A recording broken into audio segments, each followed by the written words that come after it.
Hello everyone, जैसा कि आप लोग जानते हैं AIB एग्ज़ाम 22 दिसंबर को है। तो अब हमारे पास ज़्यादा टाइम नहीं है। हम ज़्यादा पढ़ने के बजाय 2012 से 2023 तक का पेपर सॉल्व करें, जिससे हमारी प्रैक्टिस भी हो जाए। अगर आप मेरे चैनल पर नए हों तो मेरे चैनल को सब्सक्राइब करें, ताकि जब हम वीडियो अपलोड करें तो आप तक नोटिफिकेशन पहुंच जाए और आप उसे देख सकें और साथ में प्रैक्टिस कर सकें। और अपने दोस्तों के साथ शेयर करें और लाइक कमेंट करें, जिससे हमें मोटिवेट हो सकें हम। तो चलिए शुरू करते हैं।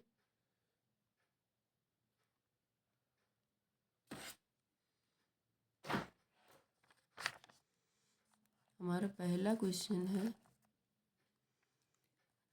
अपराध का कौन सा वर्गीकरण दंड प्रक्रिया संहिता के अधीन आता है? संज्ञेय और असंज्ञेय, जमानती अजमानती, समन मामले और वारंट मामले। तो इसमें राइट है उक्त में से सभी। नेक्स्ट है, संज्ञेय अपराध परिभाषित किया गया है दंड प्रक्रिया संहिता की धारा 2 का के अधीन। दंड प्रक्रिया संहिता की धारा 2 गा के अधीन। तुम्हारा राइट ऑप्शन है गा, दंड प्रक्रिया संहिता की धारा 2 चा के अधीन। असंज्ञेय अपराध परिभाषित किया गया है, हमारा राइट आंसर है घा, दंड प्रक्रिया संहिता की धारा 2 ऊ के अनुसार के अधीन। जमानती अपराध में जमानत अधिकार के रूप में मंजूर की जाती है, राइट है पुलिस अधिकारी और न्यायालय दोनों। पुलिस अधिकारी न्यायालय द्वारा, पुलिस अधिकारी न्यायालय दोनों, का और खा दोनों राइट है। परिवाद जैसा कि दंड प्रक्रिया संहिता की धारा 2 घा के अधीन उपबंधित है, इसमें राइट है गा, या तो लिखित या मौखिक, केवल न तो केवल लिखित न केवल मौखिक, दोनों, या तो लिखित या मौखिक। गिरफ्तार किए गए व्यक्ति को उसकी गिरफ्तारी के 24 घंटे के भीतर मजिस्ट्रेट के समक्ष पेश करना अज्ञापक है,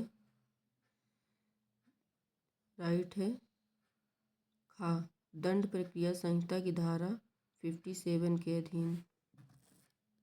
दंड प्रक्रिया संहिता की धारा 91 लागू नहीं करता अभियुक्त को दंड प्रक्रिया संहिता की धारा 91 लागू नहीं करता। नेक्स्ट क्वेश्चन है हमारा, आपको क्लियर दिख रहा है?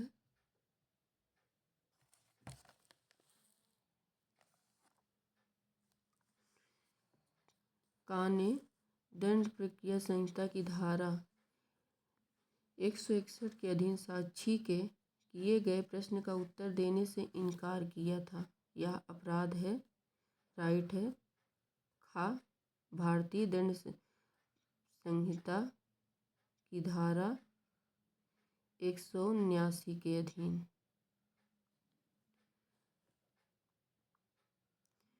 अन्वेषण अधिकारी अन्वेषण के दौरान साक्षी के कथनों को अभिलिखित करता है, राइट है गा, दंड प्रक्रिया संहिता की धारा 161 के अधीन। नेक्स्ट देखेंगे, साक्षी का कथन दंड प्रक्रिया संहिता की धारा 161 के अधीन अन्वेषण के दौरान लिखित में अभिलिखित किया गया है और कथन करने वाले व्यक्ति द्वारा हस्ताक्षरित किया गया है, जो उल्लंघन में है दंड प्रक्रिया संहिता की धारा 162(1) के। निम्नलिखित में से कौन साक्ष्य अधिनियम 1872 के अधीन असंगत तथ्य है? राइट ऑप्शन है हमारा तथ्य जो अन्य सुसंगत तथ्य को अत्यधिक संभाव्य बनाता है। नेक्स्ट, साक्षी की सक्षमता का परीक्षण है, राइट है। प्रश्न की प्रकृति को समझने और तार्किक उत्तर देने की क्षमता। कौन सा श्रुत साक्ष्य के नियम का अपवाद है? मृत्युकालीन घोषणा। मृत्युकालीन घोषणा श्रुत साक्ष्य के नियम का अपवाद है। पति और पत्नी के बीच संसूचना को विशेषाधिकृत माना जाता है यदि संसूचना सही है, गोपनीयता के वचन के बिना विवाह के दौरान की गई थी। सूचक प्रश्न न्यायालय की अनुमति के बिना भी पूछा जा सकता है। इसमें राइट ऑप्शन है प्रति परीक्षा के दौरान। सही है प्रति परीक्षा के दौरान। नेक्स्ट पे आते हैं हम।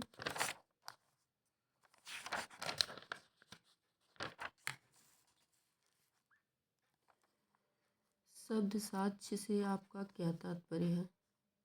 शब्द साक्ष्य से आपका तात्पर्य क्या है? तो इसमें है विधि के न्यायालय में पेश किए गए तथ्य। विधि के न्यायालय में पेश किए गए तथ्य, जो हमारे न्यायालय में तथ्य पेश किए जाते हैं उसे हम साक्ष्य कहते हैं। विवादक तथ्य क्या है? विवादक तथ्य क्या है? इसमें सही है अधिकारों, दायित्व या समुदाय को प्राप्त करने या उद्धारित करने के लिए आवश्यक तथ्य। सुसंगत संगत तथ्य है। इसमें है सही किसी विवादक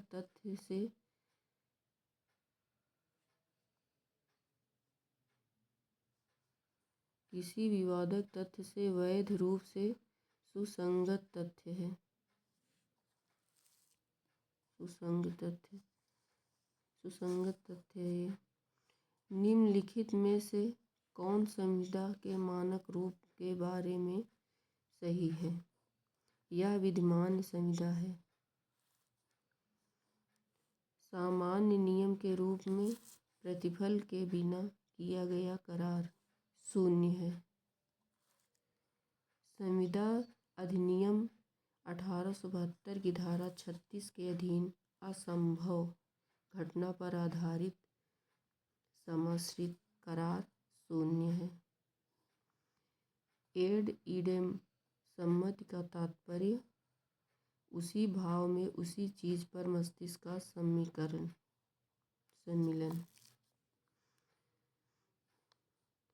प्रसिद्धवाद कार्बोलिक स्मोक बाल कंपनी में मानवीय न्यायालय ने अवधारित किया था कि संविदा का प्रतिग्रहण कार्यवाही के किए जाने पर किया गया था। इसमें ऑप्शन सही है। नेक्स्ट देखते हैं। प्रतिफल की अपर्याप्तता संविदा को नहीं बनाती शून्य। जस इन पर शोषण का तात्पर्य है अधिकार विनिर्दिष्ट व्यक्ति के विरुद्ध। हमें 100 क्वेश्चन सॉल्व करने हैं, इसलिए हम चारों ऑप्शन ना बोलते हुए करेक्ट ऑप्शन को बताते चल रहे हैं। दुकानदार द्वारा माल का प्रदर्शन, प्रस्ताव करने के लिए आमंत्रण, अविवाहित रहने का करार शून्य है। विधि में प्रवर्तनीय करार संविदा है।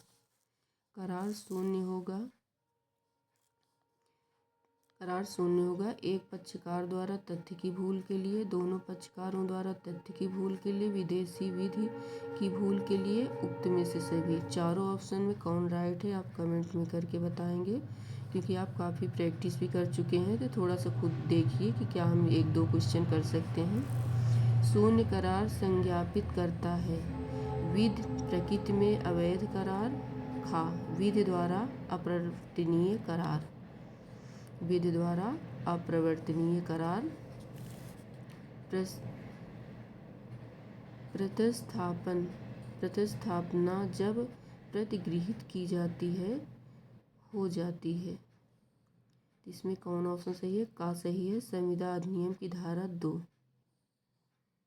नेक्स्ट, संविदा अधिनियम की धारा 2 का के अधीन प्रस्ताव राइट आंसर है। उसके लिए अन्य की सम्मति प्राप्त करने के लिए कार्य करने या कार्य करने में प्रवृत्त रहने की इच्छा।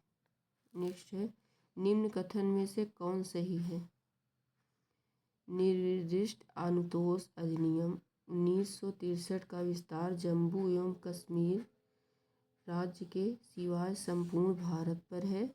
निर्दिष्ट पालन वहाँ मंजूर किया जाता है जहाँ क्षति को सुनिश्चित करने के लिए कोई मानक विद्यमान नहीं है। इसमें हमारे तीनों ऑप्शन सही हैं, तीनों ऑप्शन नहीं हैं। जहाँ व्यथित पक्षकार को धन में पर्याप्त रूप से प्रतिकल प्रदान किया जाता है वहाँ केवल क्षति के लिए डिग्री प्राप्त करेगा और न कि आश्रय के लिए। उक्त में से कोई नहीं है। निम्न में से कौन सही कथन है? सिविल प्रक्रिया संहिता की धारा 7 के अधीन वाद विशेष संगम संपत्ति की बरामदगी के लिए या विकल्प में प्रतिकर के लिए हो सकता है। सिविल प्रक्रिया संहिता की धारा 7 के अधीन धन संबंधी प्रतिकर सामान की क्षति के लिए वादी को पर्याप्त अनुतोष नहीं है और अनुरोध किया गया अनुतोष सामान के निस्तारण या अन्यथा उसे क्षतिकारित करने या छिपाने से प्रतिवादी को निर्बंधित करते हुए व्यादेश के लिए या उसकी वापसी के लिए। दोनों का और खा सही है? नहीं, ऊपर सभी गलत है। ये चारों सभी ऑप्शन गलत हैं। अजन्मा व्यक्ति संपत्ति अंतरण अधिनियम के अधीन अपने लाभ के लिए अंतरण पर निहित हित अर्जित करता है अपने जन्म पर। संपत्ति अंतरण अधिनियम की कौन सी धारा दुर्भर दान के संबंध में उपबंध करती है? धारा 127। धारा 127 दुर्भर दान के संबंध में उपबंध करती है। पर काम में लिखित अधिनियम 1881 प्रवर्तित हुआ था 1 मार्च 1882 को। नेक्स्ट, शब्द पर काम लिखित को परक्राम लिखित अधिनियम 1881 में परिभाषित किया गया है। धारा 13 में परक्राम लिखित और परक्राम लिखित अधिनियम 1881 में परिभाषित किया गया है। अधिवक्ता अधिनियम कब पुनर्स्थापित किया गया था? 1961। 1961 ऑप्शन हमारा सही है। अधिवक्ता अधिनियम कब पुनर्स्थापित किया गया? 1961। भारतीय विधिक परिषद में निम्नलिखित में से कौन पदेन सदस्य के रूप में शामिल है? भारत का महान्यायवादी, भारत का महासॉलिसिटर, दोनों का और खा। ये दोनों ऑप्शन सही हैं। भारतीय विधिक समिति का गठन प्रथम बार सर एडवर्ड चार्नियर की अध्यक्षता में किस वर्ष में किया गया? 1949 में। 1949 में किया गया। नेक्स्ट, अधिवक्ता अधिनियम के अधीन अनुशासित समिति की शक्ति उपबंधित है का? धारा 42 के अधीन। धारा 42 के अधीन। भारतीय मध्यस्थम परिषद की स्थापना की गई थी कब? 1965। 1965 में भारतीय मध्यस्थम परिषद की स्थापना की गई। नेक्स्ट देखते हैं, लेक्स आर्बिट्री का तात्पर्य है। इसमें हमारा राइट है का?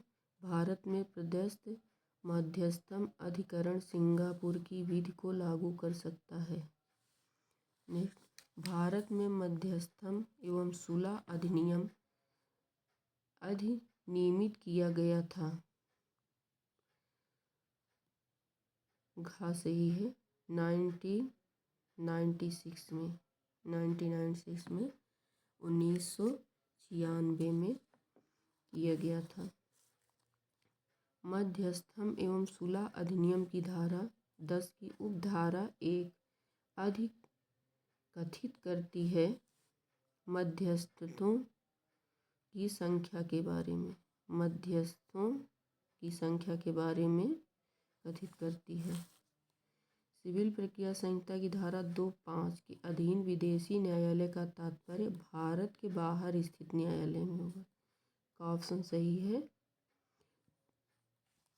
नेक्स्ट, सिविल प्रक्रिया संहिता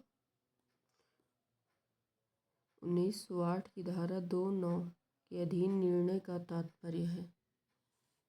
राइट है हमारा आदेश या डिग्री के आधार का कथन। आदेश या डिग्री के आधार का कथन। रेज सब जुडिस का सिद्धांत उपबंधित है सिविल प्रक्रिया संहिता की धारा 10 में। पूर्व न्याय का सिद्धांत जैसा कि सिविल प्रक्रिया संहिता की धारा 11 में अंतर्निर्दिष्ट है, युक्ति पर आधारित है। दोनों गा सही है, दोनों का और खा का। नेमो डेविड विल वेक्सारी प्रोफेसर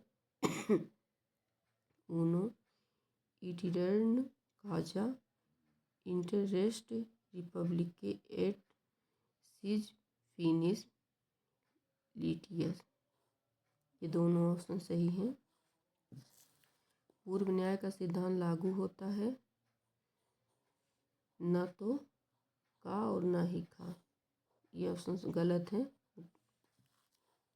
विदेशी निर्णय की विधि मान्यता को सिविल प्रक्रिया संहिता की धारा 13 के अधीन चुनौती दी जा सकती है केवल सिविल न्यायालय में। इसमें का ऑप्शन सही है, केवल सिविल न्यायालय में। सिविल प्रक्रिया संहिता की धारा 15 के अधीन प्रत्येक वाद सुनिश्चित किया जाएगा अवर वर्ग के न्यायालय में। अवर वर्ग के न्यायालय में सिविल प्रक्रिया संहिता की धारा 15 के अधीन प्रत्येक वाद को सुनिश्चित किया जाएगा। नेक्स्ट देखते हैं। दिल्ली में निवास करने वाला एक्ट कलकत्ता में वाई के प्रति मानहानिकारक कथन प्रकाशित करता है। वाई एक्ट के विरुद्ध वाद दाखिल कर सकता है। घा सही है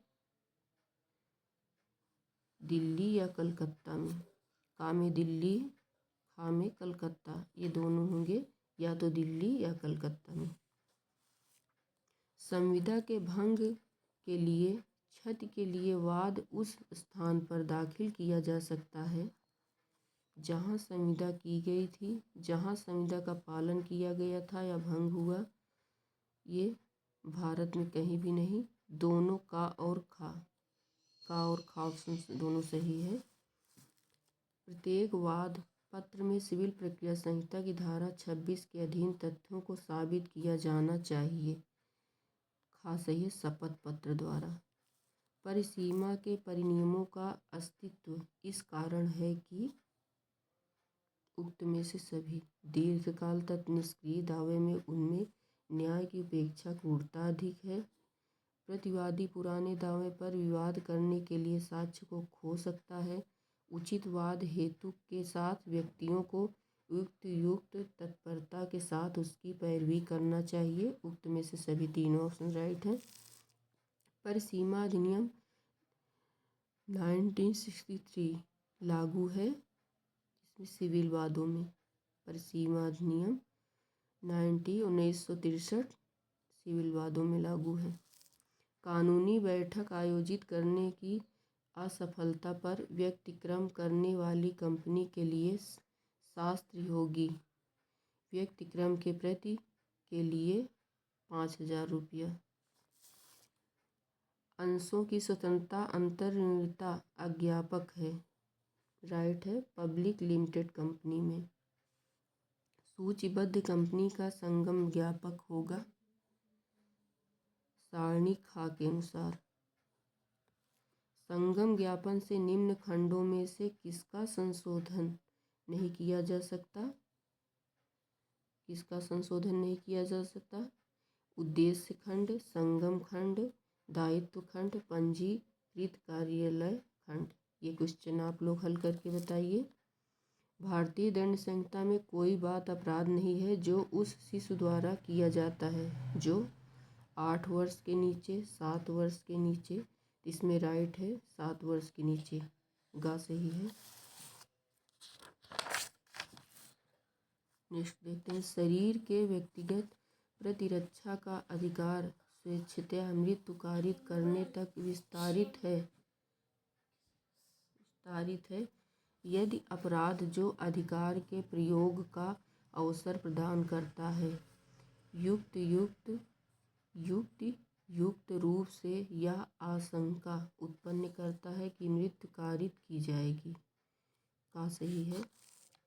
धारा 498 का के अधीन क्रूरता का तात्पर्य है और इसके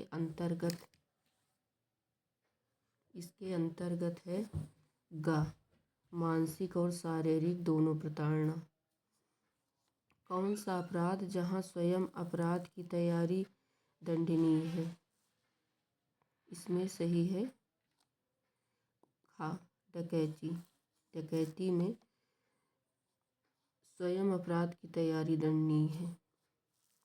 रेस वी गोविंदा में भारतीय दंड संहिता के 2 उपबंधों के बीच अंतर के बिंदु को स्पष्ट किया गया था।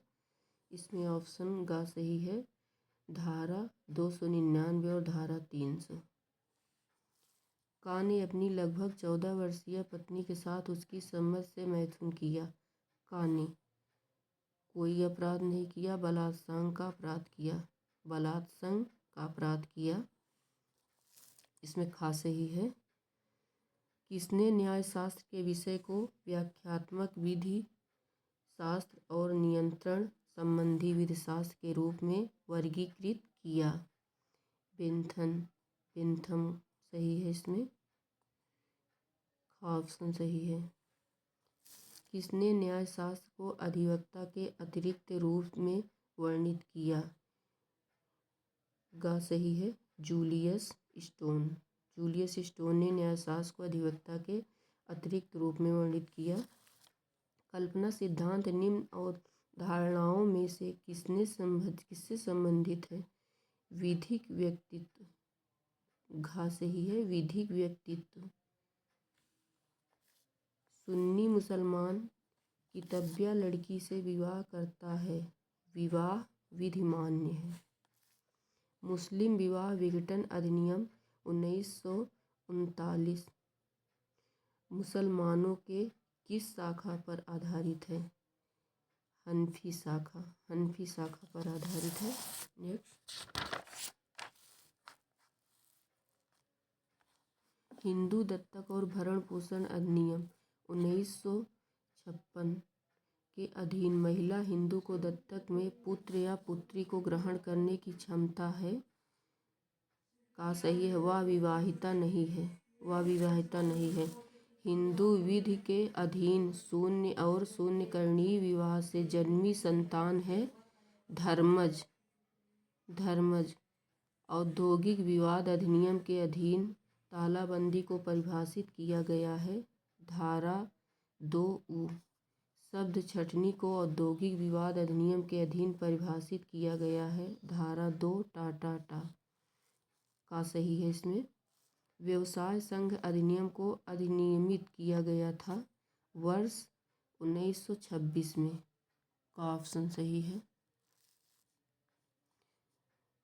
शब्द न्यूनतम मजदूरी को वर्णित किया गया है। गा सही है। न्यूनतम मजदूरी अधिनियम में न्यूनतम मजदूरी अधिनियम को अधिनियमित किया गया था। कब? ये आप बताइए। व्यवसाय संघ अधिनियम उपबंध करता है व्यवसाय संघ के पंजीकरण के लिए, कर्मकारों के लिए व्यवसाय संघ के पंजीकरण के लिए, न्यायिक व्यक्ति के रूप में व्यवसाय संघ के पंजीकरण की मान्यता के लिए उक्त में से सभी तीनों ऑप्शन सही हैं। विधि की सर्वोच्चता, विधि के समक्ष समता और विधिक भावना की प्रबलता निम्न के मूल सिद्धांत हैं। ऑप्शन नंबर ग सही है। विधि का शासन का सिद्धांत, विधि का शासन का सिद्धांत। विधि का शासन सभी सभ्य समाजों में मन मानेपन के विरुद्ध है। इसे स्वतंत्र समाज के संकेत के रूप में माना गया है। यह विधिगत स्वतंत्रता और लोक व्यवस्था के विरोधी सिद्धांतों के बीच संतुलन को बनाए रखने की अपेक्षा करता है। इसकी राय प्रसिद्ध बंदी प्रत्यक्षीकरण मामले में किसके द्वारा दी गई थी?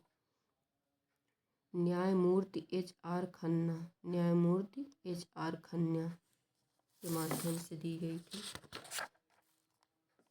सूक्ति डेलीगेटस नॉन पोटेस्ट डेल का तात्पर्य है प्रतिनिधि आगे और प्रत्यायोजन नहीं कर सकता है। उपभोक्ता संरक्षण अधिनियम 1986 निम्न में सम्यक बातचीत के साथ संयुक्त राष्ट्र महासभा पर प्रमुख रूप से आधारित है। ऑप्शन नंबर उक्त में से कोई नहीं, तीनों ऑप्शन गलत हैं। उपभोक्ता संरक्षण अधिनियम को अधिनियमित किया गया था 1986 में उपभोक्ता संरक्षण अधिनियम को अधिनियमित किया गया था। मोटरयान अधिनियम 1988 के अधीन दावा अधिकरण के अधिनिर्णय के विरुद्ध अपील की जा सकती है। राइट आंसर है धारा 173 के अधीन। मोटरयान अधिनियम में 1994 में संशोधन द्वारा व्यक्ति की मृत्यु के मामले में प्रतिकर है खा सही है 5,000 रुपया। प्रतिनिधि दायित्व के अधीन दायित्व है दोनों का और खा, संयुक्त और कई, ये दोनों ऑप्शन सही है। अकृत्य में मानहानि के मामले में मानहानि करने का आशय आवश्यक नहीं है का सही है। नेता में से किसका पिता भारत का उप प्रधानमंत्री रहा है? श्रीमती मीरा कुमार जी के पिता भारत के उप प्रधानमंत्री रहे हैं। भारत के संविधान सभा का कौन संवैधानिक सलाहकार था? वी.एन. राव का ऑप्शन सही है। वी.एन. राव भारत के संविधान सभा और संवैधानिक सलाहकार थे।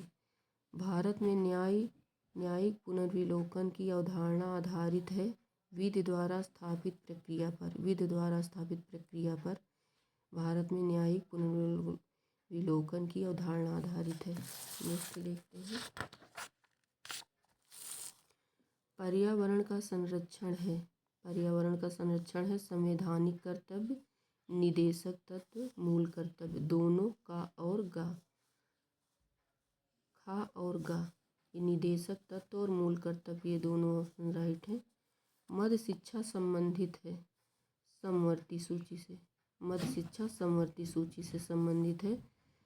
संविधान के अनुच्छेद 14 में अंतर्निर्दिष्ट पद विधि के समक्ष समता का निर्वचन करते समय उच्चतम न्यायालय ने लगातार अवधारित किया है कि समानता का तात्पर्य समानों के बीच विधि सामान्य होनी चाहिए और सामान्य रूप से प्रशासित की जानी चाहिए। ग ऑप्शन सही है। भारतीय संविधान में उपलब्ध मूल अधिकारों की संख्या है 6। निम्न मूल अधिकारों में से किसे डॉक्टर V.R. अम्बेडकर द्वारा संविधान के हृदय और आत्मा के रूप में वर्णित किया गया था? संवैधानिक उपचारों का अधिकार, संवैधानिक उपचारों के अधिकार को वर्णित किया गया था। भारत के नियंत्रक और महालेखा परीक्षक की नियुक्ति की अवधि क्या है? 6 वर्ष से 65 वर्ष की आयु, जो भी पहले हो। निम्न रिटों में से कौन दैहिक स्वतंत्रता का बचाव है? बंदी प्रत्यक्षीकरण। तो दोस्तों 100 क्वेश्चन हमारे सॉल्व हो गए हैं। डेली हम आपको 2-2 सेट का ऐसे ही पेपर को सॉल्व कराएंगे। आप मेरे चैनल को सब्सक्राइब कर लीजिए और मोटिवेट करिए मुझे, ताकि आपके साथ ऐसे ही सॉल्व करें मिलकर सब लोग और तैयारी अच्छे से करें। बाय बाय दोस्तों।